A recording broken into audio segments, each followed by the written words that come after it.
తాకట్లో ఉన్న బంగారాన్ని విడిపించి ఆ రోజున మార్కెట్ ధర కట్టి మిగిలిన డబ్బును మీకు అందిస్తుంది కొమ్మూరి గోల్డ్. నమస్కారం, మీరు చూస్తుంది ఐ డ్రీమ్. నేను మీ కీర్తి. నాతో పాటు బ్రహ్మశ్రీ గోరుగుంట్ల సురేష్ బాబు గారు ఉన్నారు. నమస్తే సురేష్ బాబు గారు. కీర్తి గారు నమస్కారం అండి. గురువు మారడం అన్నది చాలా ఇంపార్టెంట్ ఫేజ్. అఫ్ కోర్స్ ద్వాదశ రాశుల్లో కూడా చాలా ఇంపార్టెంట్ ఫేజ్ అని, మంచి చెడు ఒక్కొక్క రాశికి ఏం జరగబోతుంది, ఎలాంటి చేంజెస్ రాబోతుంది, ఉంటే 1 year పాటు వారు ఉంటారు కాబట్టి ముఖ్యంగా ఈ 1 year పుట్టే పిల్లలకి చాలా చాలా విద్యా బుద్ధులు అలాంటివన్నీ బాగుంటాయని వింటున్నాం. మరి వాళ్ళకి ఎలాంటి వాళ్ళకి అన్ని తెలుసుకుందామండి ఒకసారి. మరి గురువు మార్పు వల్ల కర్కాటక రాశి వారికి ఎలా ఉంటుందండి? ఇది చాలా ట్రిక్కీ అండి. చాలా రీసెర్చ్, చాలా అండర్స్టాండింగ్ కూడా చేసుకున్నాను నేను ఈ కర్కాటక రాశి గురించి.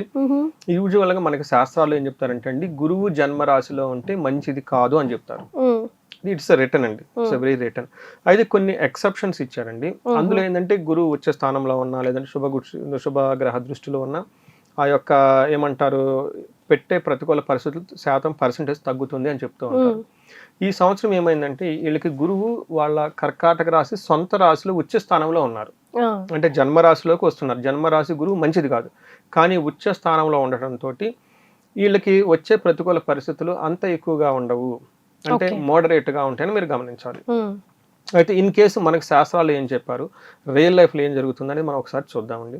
ఫస్ట్ ఏమవుతుందంటే వీళ్ళకి మన శాస్త్రాలు ఏం చెప్పారంటే, రాజకోప ముందు శ్లోకం చెప్తారు. రాజకోపో యశోహాని ఉద్యోగస్య విరోధకం బుద్ధి భ్రంశో భాగ్యహాని. ఓకే, తృతీయ స్థానకే జన్మస్థానకే భృగు అంటారు. జన్మస్థానంలో కనుక గురువు ఉంటే ఏమవుతుందంటే రాజకోప అంటే పై అఫీషియల్స్ నుంచి కోపం వస్తుంది, ఎక్కువగా ప్రెషర్ వస్తుంది, అనుకున్న డెడ్ లైన్స్ వీళ్ళు కమిట్మెంట్ టూ మచ్ ఇచ్చేస్తూ ఉంటారు బయట గురువు యొక్క ప్రభావంతో. కానీ రియల్ లైఫ్ లో వాళ్ళు డెలివరీ చేయలేరు. ఇదంతా రాజకోపం. నువ్వు ఎందుకు చెప్పావు కమిట్ అయ్యావు, కమిట్ అవ్వకుండా ఉండకూడదు కదా. ఈ టైపు కమిట్మెంట్ అన్కమిట్మెంట్ ఈ టైం ల్యాబ్స్ లో వీటితో విపరీతమైన ప్రెషర్ వచ్చేస్తుంది వాళ్ళకి. రెండోది యశోహాని. సో ఎప్పుడైతే కమిట్మెంట్లు ఫెయిల్ అయిపోయారో న్యాచురల్ గా అది మార్క్ పడిపోతుంటుంది కదండి, డిగ్రేడ్ అయిపోతుంది, బ్యాడ్ నేమ్ వస్తుంది. ఉద్యోగస్య విరోధకం, వాళ్ళు చేయాలనుకున్న పనిలో ఆటంకాలు వస్తూ ఉంటాయి. అందుకని చెప్పి చాలా చాలా కేర్ఫుల్గా ఉండాలి. ఎందుకంటే గురువు ఈ క్రియేట్స్ ఓవర్ అంబిషన్ అండి, చాలా ఓవర్ అంబిషన్ క్రియేట్ చేస్తూ ఉంటారు. అందులోని ఉచ్చ స్థానంలో ఉండి కర్కాటక రాశికి జన్మరాశిలో ఉండటంతో వాళ్ళ మీద వాళ్ళకి టూ మచ్ ఏమంటారు నమ్మకం, self confidence, too much confidence కి వెళ్ళిపోతారు. Over confidence. ఎందుకంటే జన్మరాశి nothing but self, their own self image. వాళ్ళని చాలా గ్రేట్ గా ప్రొజెక్ట్ చేసుకోవడానికి ట్రై చేస్తూ ఉంటారు. అది మంచిది ఒక సెన్స్ లో, కానీ ఆ రియల్ టైమ్ లో డెలివరీ చేయటది చాలా ఇంపార్టెంట్. దీంతో ఏమవుతుందంటే రియల్ టైమ్ లో నేను చాలా మంది చూస్తా, గురుదశ వచ్చిన వాళ్ళని ఉన్న వాళ్ళకి చాలా ఓవర్ గా కమిట్ అవుతారు. కొంతకాలానికి వాళ్ళు రియలైజ్ అవుతారు, ఓ ఇది పని మనం చేయలేము అని. ఆ ఇచ్చిన కమిట్మెంట్ కి కాంపెన్సేట్ చేసుకుని ఓవర్ గా వర్క్ చేయడం చేస్తూ ఉంటారు. లేదా నెక్స్ట్ డే మళ్ళీ ప్లానింగ్ మార్చేస్తారు, అది ఎటు అవ్వట్లేదు, నెక్స్ట్ ప్లానింగ్ మారుస్తూ ఉంటారు. ఈ టైంలో వాళ్ళు 2 పనులు జరుగుతుంటుందండి. ఒకటి వీళ్ళకి ఓవర్ అంబిషన్స్తో ఉండటంతో కీపింగ్ ఆన్ ప్లాన్స్ చేంజ్ చేస్తూ ఉంటారు. లేదా రెండో విషయం ఏంటంటే దే బికమ్ ఏ డిప్రెషన్లోకి వెళ్ళిపోతారు.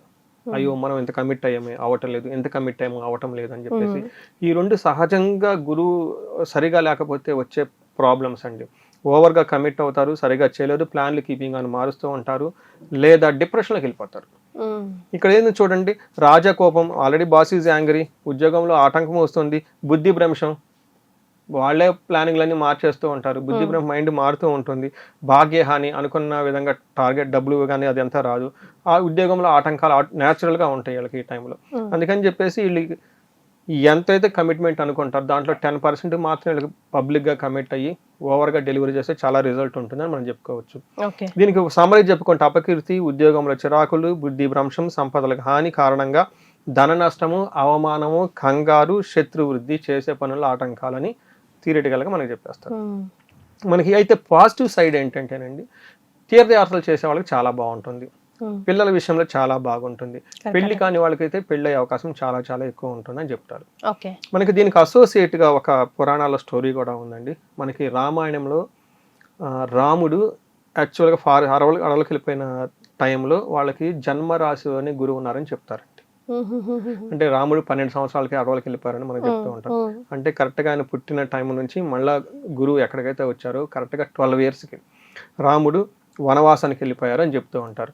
అయితే దాని యొక్క ఉద్దేశం ఏంటి? గుడ్, ఏదో ఒక టైంలో మంచి జరుగుతుంది, అది మంచిగా చెడని మనం చెప్పలేం. ఎవరు కోపం వచ్చింది? వాళ్ళ నాన్నగారు కోపం వచ్చేసింది. ఉద్యోగంలో ఆటంకాలు ఎవరు కలిగించారు? వాళ్ళ తల్లి గారు కదండి. ఇలా తల్లి ద్వారా ఆటంకాలు వచ్చినాయి, తద్వారా ఆయనకు కమిట్మెంట్ ఇవ్వడంతో ఈయన దశరథ మహారాజు కోపం వచ్చేసింది. టోటల్గా అవ్వాల్సిన పని కాకుండా ఇబ్బందులు పడిపోయేసి ఉద్యోగంలో ఆటంకం, మతి భ్రంశ, అక్కడి నుంచేసి సన్యాసం తీసేసుకొని అడవులకు వెళ్ళిపోతూ ఉంటారు అనమాట.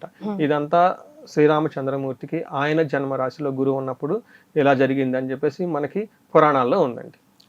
సో ఆ స్టోరీని మనం ఇన్స్పిరేషన్ గా తీసుకోవచ్చు. ఇక్కడ కర్కాటక రాశి కొంత సమ్ ఎక్స్టెంట్ తీసుకోవచ్చు. అనుకున్న పదవి రాకుండా ఇబ్బందులు పడిపోయే అవకాశం ఎక్కువగా ఉంటుంది అని మనం తీసుకోవచ్చు. తద్వారా వీళ్ళకి మెంటల్గా డిప్రెషన్స్ అయ్యే అవకాశం ఎక్కువగా ఉంటుంది. సీరియస్గా చేద్దామన్న పనుల్లో ఆటంకాలు ఉంటాయని గమనించాలి. రైట్. మరి వీరికి ఎలాంటి రెమెడీస్ సూచిస్తారండి? వీళ్ళు చాలా ఎక్కువగా రెమెడీస్ చేసుకోవాలండి. ఒకటి, గురువులకు సేవ కంపల్సరీ చేయాలి. రెండోది, భగవద్గీత లాంటి ఎక్కువగా చదువుతూ ఉండాలి. తర్వాత దత్త చరిత్ర అని ఒక ఉంటుందండి గురువుకి సంబంధించిన, గురు పూజ అని ఉంటుంది. గురు పూజ రెగ్యులర్గా చేసుకున్నా బాగుంటుంది. వీటితో పాటు మనం ఇందాక చెప్పుకునే విధంగా కొన్ని లాస్ట్లో కొన్ని పరిహారాలు చెప్పడం జరిగిందంటే అవన్నీ చేసుకుంటూ ఉంటే చాలా బాగుంటుంది. మెయిన్ ఒక్క విషయాన్ని గుర్తుపెట్టుకోవాలి, చాలా సహనంగా పేషెన్స్గా ఉండటం, మెడిటేషన్ చేయటం చాలా చాలా ఉత్తమం. గురువు మారడం అన్నది చాలా ఇంపార్టెంట్ ఫేజ్. అఫ్ కోర్స్ ద్వాదశ రాశుల్లో కూడా చాలా ఇంపార్టెంట్ ఫేజ్ అని, మంచి చెడు ఒక్కొక్క రాశికి ఏం జరగబోతుంది, ఎలాంటి చేంజెస్ రాబోతుంది, ఉంటే 1 year పాటు వారు ఉంటారు కాబట్టి ముఖ్యంగా ఈ 1 year పుట్టే పిల్లలకి చాలా చాలా విద్యా బుద్ధులు అలాంటివన్నీ బాగుంటాయని వింటున్నాం. మరి వాళ్ళకి ఎలాంటి వాళ్ళకి అన్ని తెలుసుకుందామండి ఒకసారి. సో సింహరాశి వారికి గురువు మార్పు ఎలాంటి రిజల్ట్ తీసుకొస్తుందో తెలియజేస్తారండి. సింహరాశి గురించి మాట్లాడాలంటే కొంచెం భయంగా ఉంటుంది. 2 రీజన్లు ఉన్నాయండి. ఒక్కటి, వీళ్ళకి అష్టమ శని నడుస్తుంది ఆల్రెడీ ఒక సిరీస్ ఆఫ్ ప్రాబ్లమ్స్ లో వీళ్ళు ఎన్కౌంటర్ అవుతూ ఉన్నారు ఆల్రెడీ. ఈ సింహరాశితో పాటు వాళ్ళ ఇంట్లో నేను పీరియాడికల్ గా చెప్తూ ఉంటాను, నేను రీసెర్చ్ లో చేసిన దాన్ని డే టు డే చాలా జాతకాలు, ఫ్యామిలీ జాతకాలు, హోల్ ఫ్యామిలీ చూపించుకుంటూ ఉంటాను నా దగ్గర.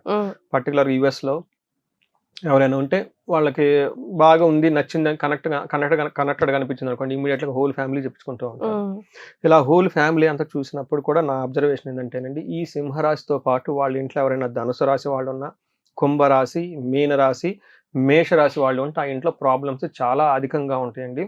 ఆ ఇంట్లో ఎవరికి ఏం జరుగుతుంది, ఎలా అవుతుంది ఎవరికి అర్థం కాదు. ఫుల్ కన్ఫ్యూజన్ లో ఉంటారంతా. తండ్రి గురించి పిల్లలు, పిల్లల గురించి తండ్రి, ఈ తల్లి గురించి పిల్లలు, ఇలా రకరకాలుగా వెళ్ళిపోతూ ఉంటుంది. ఫుల్ గా అరుచుకోవటం, గొడవలు పట్టడం, ఒక్కళ్ళకి సరైన ఏకాభిప్రాయం కలవదు ఇంట్లో. కొన్నిసార్లు డ్రాస్టిక్ చాలా సీరియస్ ప్రాబ్లమ్స్ కూడా అవకాశం ఉందండి. కొన్ని చెప్పకూడదు, బట్ అవి కూడా జరిగే అవకాశం ఉందండి. చాలా కేర్ఫుల్ గా ఉండాలి. ఈ రాశి గురించి ఆల్రెడీ అష్టమ శనితో బాధపడుతూ ఉన్నారండి. అయితే కొంతలో కొంత వీళ్ళకి గురువు నిన్న మొన్నటిదాకా హెల్ప్ చేశారు. 11th house లో ఉండి జాబ్ లో కానివ్వండి, పిల్లలకు సంబంధించిన వ్యవహారాలు, కొన్ని విషయాలు గురువు ఇచ్చే కారకత్వాల విషయాల్లో చాలా చక్కగా అనుకూలంగా ఉంది. ఇప్పుడు వీళ్ళకి రాబోయే ప్రాబ్లం ఏంటంటే, గురువు శని అనుకూలంగా లేడు, గురువు కూడాను అనుకూలంగా ఉండాలండి, ప్రతికూలంగా ఉండి ఇబ్బందులు వచ్చే అవకాశం ఉంటుంది. అంటే 2 మేజర్ గ్రహాలు వీళ్ళకి అనుకూలంగా లేవు, కేర్ఫుల్ గా ఉండాలి. అందులోనే వీళ్ళకి రాశిలోని కేతు, ఆపోజిట్ లో రాహు ఉన్నారు. అంటే 4 మేజర్ గ్రహాలు వీళ్ళకి అనుకూలంగా లేవండి. వీళ్ళు చాలా సీరియస్ గా కేర్ఫుల్ గా ఉండాలి. లేదంటే వీళ్ళు నమ్మించి మోసం చేసేవాళ్ళు ఎక్కువ ఉంటారు. ఆకాశంలో బ్లూ మూన్ అంటారు చూడండి, అది చూపించేసి చుక్కల్ని డే టైం చూపించేసి వీళ్ళని మోసం చేసేవాళ్ళు ఎక్కువ ఉంటారు. తద్వారా వీళ్ళు ప్రాబ్లమ్స్ లో పడిపోతారండి. అయితే మనం గురువు స్పెసిఫిక్ గా మాట్లాడుకుంటున్నాం కాబట్టి మన గ్రంథాల్లో ఏమని చెప్పారు, వాటి మీనింగ్ ఎలా మన ఇంటర్ప్రిటేషన్ చేసుకోవాలని చూద్దాం. వీళ్ళకి ఫస్ట్ ఏమంటారంటే, శుభమూల వ్యయచ్చైవ. ఒక వెరీ బ్యూటిఫుల్ వర్డ్ అండి, శుభమూల వ్యయచ్చైవ. శుభ కార్యాల గురించి విపరీతంగా ధనం ఖర్చు పెడతారు. అంటే దాన్ని ఎలా అర్థం చేసుకోవాలి? పెళ్ళిళ్ళు, ఫారిన్ వెళ్ళటం, దానికి బ్యాంక్లో లోన్లు అవి తీసుకోవటం, లేదంటే హైయర్ ఎడ్యుకేషన్ గురించి వెళ్ళటము, ఇల్లు కట్టుకోవడం. చాలా మంది ఇల్లు కట్టుకుంటారు. నాకు ఇలా జాతకం వచ్చినప్పుడు ఇల్లు కట్టుకున్నారంటే అవునండి ఇల్లు కట్టుకున్నామని చెప్తారు. ఎలా కట్టుకుంటారు? అప్పులు చేసుకొని ఇల్లు కట్టుకుంటారు, లేదా పెద్ద పెద్ద లోన్లు పెట్టేసుకొని చేసుకుంటారు. అందుకని వచ్చిన శాలరీలో సగం అంతా ఇట్లా వెళ్ళిపోతూ ఉంటుంది. ఇది శుభమూల వ్యయచ్చైవ అంటారు. అంటే శుభకార్యాలు చేయటం వల్ల విపరీతంగా ధనం ఖర్చు అవుతుంది. ఆ ధనం ఎంత వీళ్ళ స్థాయికి సంబంధించి కంటే 3 times 4 times ఎక్కువ అప్పులు చేసి కట్టేసుకుంటారు. అది ప్రాబ్లం అవుతుంది. నెక్స్ట్ ఏం చేస్తారు? అప్పులు చేస్తారు కదా, మరి అప్పులో ఊరుకుంటారు కదా, అవి అడుగుతూ ఉంటారు. నెక్స్ట్ లైన్ లో ఏం చెప్తారు? పాణి విక్రయ దోషణం. చాలా ఇంపార్టెంట్ మాట అండి. అంటే పాణి అంటే మనకి పూర్వకాలంలో పాలు ఇచ్చే ఆవులు, గేదెలు, లేదా బాగా ఉపయోగపడే ఒక అసెట్, లేదంటే మనకి ఇల్లు కట్టుకున్నాం కదా, దానికి కాంపెన్సేట్ చేసుకోవడానికి వేరే ఒక స్థలం అమ్ముకోవటము, లేదంటే ఒక కారు అమ్ముకోవటము, ఉన్న గోల్డ్ జ్యువెలరీ అంతా పెట్టుకోవటము, ఏదో ఒకటి చేసేస్తూ ఉంటారు. తద్వారా ఇంట్లో వాళ్ళు ఒప్పుకోరు కదండి. సహజంగా అమ్ముకుంటే ఎవరు ఒప్పుకోరు, గొడవలు అవుతాయి అనమాట. అందుకని చెప్పేసి విక్రయ దూషణం, అవి అమ్మటం ద్వారా వీళ్ళు దూషించబడతారు, గొడవలు అవుతాయి అని చెప్పుకోవాలి. నెక్స్ట్ ఏం చెప్తారు, స్థాన భ్రష్టత్వం. ఇంత చేసినా గానీ కొన్నిసార్లు వీళ్ళు జాబ్ పోయే అవకాశం ఎక్కువగా ఉంటుంది. అందులోనూ ఈ రాశి వాళ్ళు చాలా జాగ్రత్తగా ఉండాలి. సింహరాశి వాళ్ళు ఖచ్చితంగా జాబులు పోయే అవకాశం ఎక్కువగా ఉంటుంది. దీనితో పాటు దారిద్ర్యం, అంటే ఫైనాన్షియల్ గా ఫుల్ క్రైసిస్ లో పడిపోతారు. అంటే వచ్చే ఆదాయంలో తగ్గిపోతూ ఉంటుంది. ఒక పక్క ఈఎంఐలు, లోన్లన్నీ కట్టుకోవాలి, అప్పులు చేస్తున్నారు, అప్పుల వాళ్ళని తగడుగుతూ ఉంటారు. వీళ్ళు మొత్తం ఒక సూప్ లో పడిపోయి అక్కడక్కడే తిరుగుతూ ఉంటారు. ద్వాదశ స్థానికే గురువు అని చెప్తారు అనమాట. వీటితో పాటుగా వీళ్ళకని వస్తువులు అమ్మటం వల్ల దూషించబడుతూ ఉంటారు. నమ్మించి మోసం చేసే వాళ్ళు ఎక్కువ ఉంటారండి. ఇది ఎందుకు చెప్తున్నానంటే, గురువు బలం తగ్గటంతో వీళ్ళకి ఏమవుతుందంటే విజ్డమ్ అంటారు, వివేకం అంటారు, అది సరిగా పనిచేయదు. వీళ్ళకి డిస్టింగ్విష్ చేసుకోలేరు ఏది మంచి ఏది చెడు అని. దీనికి తోడు శని ఇబ్బంది పెడుతూ ఉన్నారు. ఈ రెండింటి ఇబ్బంది కలయిక వల్ల వర్క్ లో వీళ్ళని నమ్మించి మోసం చేసి వీళ్ళు హార్డ్ వర్క్ అంతా తీసేసుకుని బయటికి పంపించేస్తారు. స్థాన భ్రష్టత్వం, చాలా కేర్ఫుల్ గా ఉండాల్సిన టైం అండి. అయితే వీళ్ళకు ఉన్న అడ్వాంటేజ్ ఏంటంటేనండి, ఎడ్యుకేషన్ ఫీల్డ్ ఎవరైతే ఉన్నారో వాళ్ళు చక్కగా రాణిస్తారు. రెండోది లాంగివిటీ, వీళ్ళ ఆయుష్ చాలా బాగుంటుంది. అంటే ఈ బాధలన్నీ పడాలంటే వాళ్ళు ఉండాలి కాబట్టి అందుకని ఆయుష్ చాలా స్ట్రాంగ్ గా ఉంటుంది. ఇంకొక విషయంలో కేర్ఫుల్ గా ఉండాల్సింది, రియల్ టైంలో చూసుకుంటే వ్యాధులు వచ్చే అవకాశం ఎక్కువగా ఉంటుంది. అప్పులు విపరీతంగా చేస్తారు.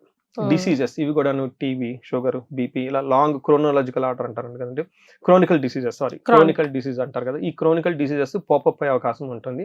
కేర్ఫుల్ గా ఉండటం, డైట్ చేయటం చాలా ఇంపార్టెంట్. సో అంత అనుకూలంగా లేదనే చెప్పుకోవాలి ఒక విధంగా చూస్తే సింహరాశి వారికి. మరి మనం స్వీట్ కోటింగ్ వద్దండి, మొహాటం లేకుండా చెప్తాం, జాగ్రత్తగా ఉండండి.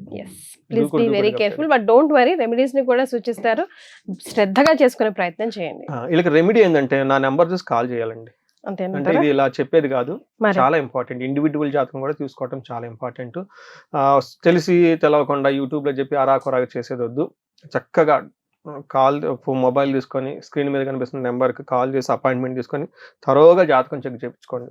Without any prejudice, without any sugar coatings, nothing, as it is ఉన్నట్టు తెలుసుకోవడం చాలా చాలా important. Even though it is a negative news, they should understand. Danger అని అన్నప్పుడు దాన్ని అర్థం చేసుకొని చక్కగా నిదానంగా వెళ్ళటమే నేర్చుకోవాలి. ఇవంతా ఎందుకు ఇచ్చారంటే మనం తెలుసుకుంటే మనల్ని ఫ్యూచర్ కి ప్రిపేర్ అవటం ఇంపార్టెంట్. సో ఎంత ఎప్పుడు చెప్పరు స్పెసిఫిక్ గా, డెఫినెట్ గా మీరు కాల్ చేసి కనెక్ట్ అవ్వాలి అని చాలా రేర్ గా చెప్తా ఉంటారు. సో ఇదే బిగ్గెస్ట్ రెమెడీ. మీ దాకా ఈ వీడియో వచ్చిందంటే కింద స్క్రోల్ అవుతున్న నంబర్కి వెంటనే కాల్ చేయండి. చాలా సంతోషం అండి, ధన్యవాదాలు.